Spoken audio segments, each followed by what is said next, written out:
السلام علیکم۔ اس کی خاطر کیے جانے والے کام چاہے وقتی مشکل کیوں نہ ہو، مگر ان کا اجر ہمیشہ رہنے والا اور اس کی برکات دیر پا ہوتی ہے۔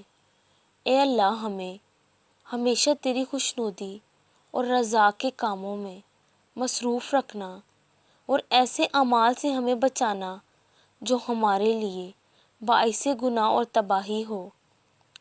جب تمہاری تنہائیوں کا ساتھی اللہ ہوگا تو یہ اندھیرے تمہیں نہیں ڈرائیں گے۔ جب تمہاری امیدوں کا مرکز صرف اللہ ہوں گے تو پھر تمہیں دل ٹوٹنے سے ڈر نہیں لگے گا۔ جب تم اپنے دن بھر کی روداد اللہ کو سنانے کے لیے اذانوں کا انتظار کرو گے، تب تمہارا دل دعاؤں میں لگے گا۔